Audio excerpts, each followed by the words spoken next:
श्री राम साथियों। हनुमान जी अपने आप में एक पूरी शक्ति हैं। हनुमान जी वो हैं जो कोई नहीं हो सकता।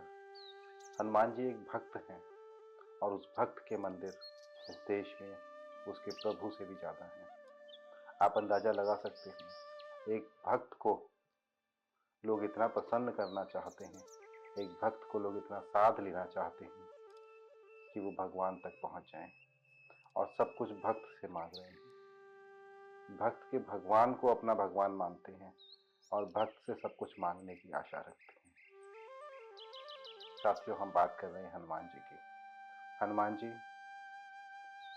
जिनके बारे में बहुत सारी चीज़ें शायद आप जानते हैं और हो सकता है कुछ चीज़ें ना भी जानते हों। साथियों, एक चीज़ बड़ी फैलाई जा रही है कि हनुमान जी के लिए बजरंग बाण का पाठ किस तरह से करना चाहिए। साथियों, हनुमान जी के लिए, हनुमान जी की कृपा पाने के लिए, उनको हनुमान जी को अपने संकट में अपने साथ खड़ा हुआ पाने के लिए बजरंग बाण का पाठ लोग करते हैं। लेकिन बजरंग बाण के पाठ में बहुत सारे नियम हैं, बहुत सारे कायदे हैं। यूं तो भक्त को भगवान से मिलने के लिए, भक्त को भगवान से जुड़ने के लिए किसी नियम, किसी कायदे की जरूरत नहीं होती है। लेकिन बजरंग बाण केवल मात्र एक बजरंग बाण नहीं है। बजरंग बाण असल में एक बाण है, और वो बाण जो अंतिम समय में चलाया जाए, जब आपकी जान पर बन आए, तब वो बाण चलाया जाए, उसे बजरंग बाण कहते हैं।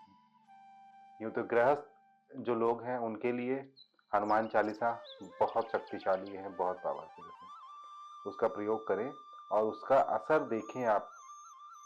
यदि आप डेली, प्रतिदिन एक हनुमान चालीसा भी करते हैं तो उसका भी असर आपको मिलेगा।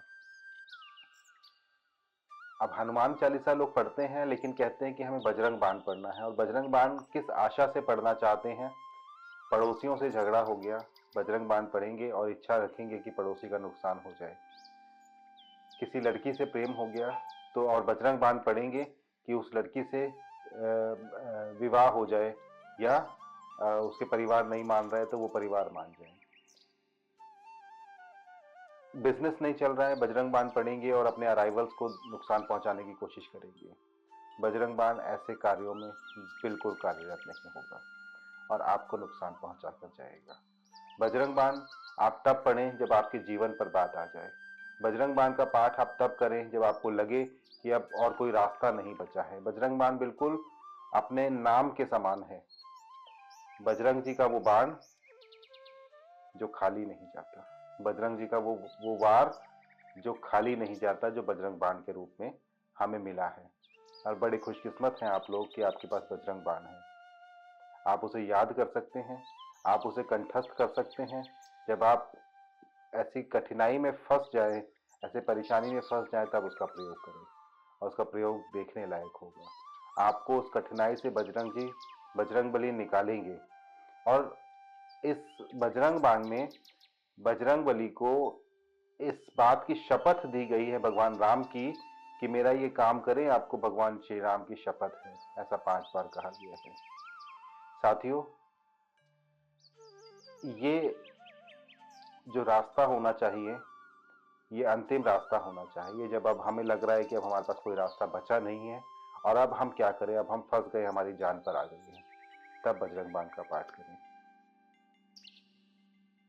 लोग अपनी लोभ में, अपने लालच में, अपने गुस्से में, अपने दुश्मनों को नुकसान पहुंचाने के लिए जब आप ये इसका पाठ करेंगे तो इसका असर बिल्कुल नहीं होगा। फिर आप कहेंगे बजरंग बाण का असर नहीं हो रहा।